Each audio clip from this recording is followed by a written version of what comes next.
Chilli के Atacama रेगिस्तान के बीचों बीच तो बूथिया शहर आज भी जिंदा है। न कोई इंसान, न कोई रोशनी, लेकिन परछाइयाँ वो आज भी चलती हैं और मरे हुए लोग वो कभी गए ही नहीं। लनोरिया में कब्रें खुली पाई जाती हैं, जैसे कोई खुद उठकर बाहर आया हो। हम्बरस्टोन में बच्चों की आवाजें आज भी गूंजती हैं, उन कमरों में जहाँ दशकों से कोई नहीं गया। लोग आते हैं, जाते हैं, पर कुछ कहते हैं।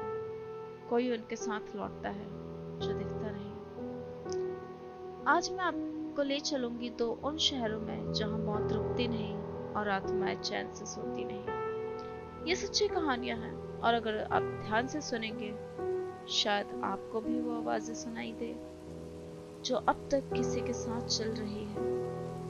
लनोरिया और हम्बरस्टोन में एक बार घुस गए तो अकेले बाहर नहीं निकलते। तो चलिए अब शुरू करते हैं। हाय एवरीवन, मेरा नाम जिनत है और आप सुन रहे हैं मेरा हॉरर पॉडकास्ट अनकही दास्तां। लनोरिया 1800 के दशक में एक बिजी माइनिंग टाउन था, लेकिन एक भयानक खनन हादसे और फाइनेंशियल लॉस के बाद ये शहर वीरान हो गया। आज वहाँ सिर्फ खंडर बचे हैं और एक कब्रिस्तान जिसे दुनिया के सबसे डरावने कब्रिस्तान में गिना जाता है।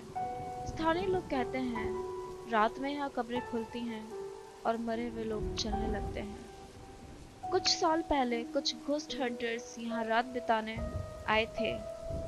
लोकल्स ने उन्हें समझाया था, मना किया था कि यहाँ सूरज ढलने के बाद नहीं रुकना चाहिए, रात के समय रुकना खतरनाक हो सकता है, लेकिन वो नहीं सुने। धीरे धीरे रात बढ़ी। करीबन 2 बजे उनकी टॉर्च फ्लिकर करने लगी और बंद हो गई।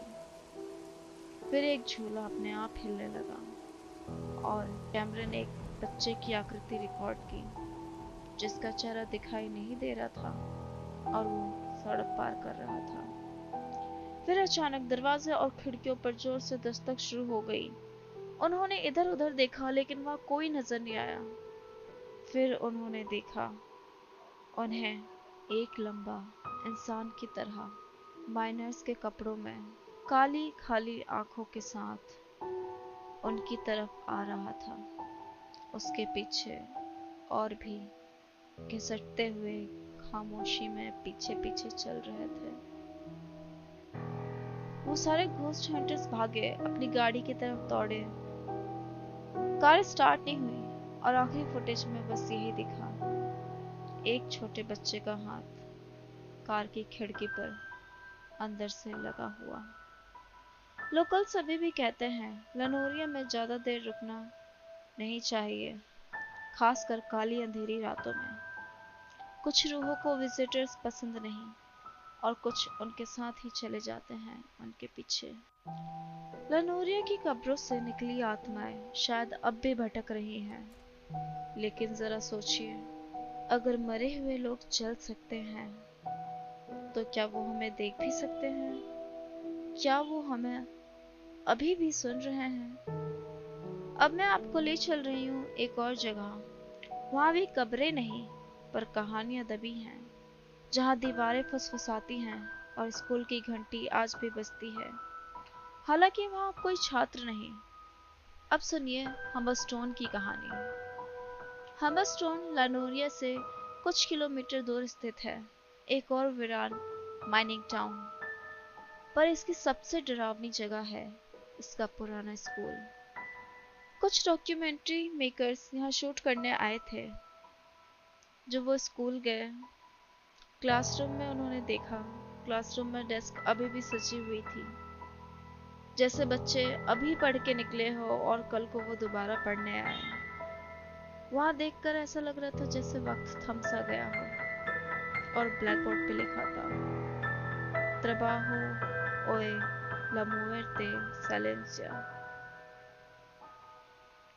today's work the silent death।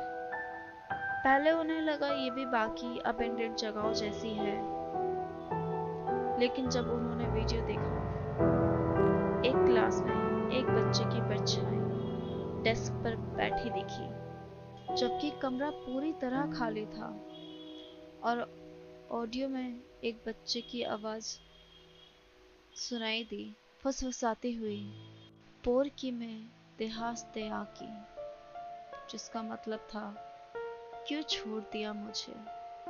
अगली रात वो फिर स्कूल गए। स्कूल के पीछे एक सुरंग मिली जहां जमीन में दबी हुई एक छोटे बच्चे का जूता दिखाई दिया और उसके चारों तरफ ताजा पैरों के निशान थे। फिर पीछे किसी क्लासरूम से जोर से बच्चे के चीखने की आवाज सुनाई दी। वो सब वहां से डर के भाग गए। 1 साल बाद उस टीम के एक मेंबर ने बताया कि अब भी हर रात 3:03 पर उन्हें वही फुसफुसाहट सुनाई देती है, पोर की में देहास दया की। आज भी घोस्ट हंटर्स स्कूल में बच्चों की आवाजें, थिएटर में परछाइयां और खाली खिड़कियों से झांकती आंखें महसूस करते हैं।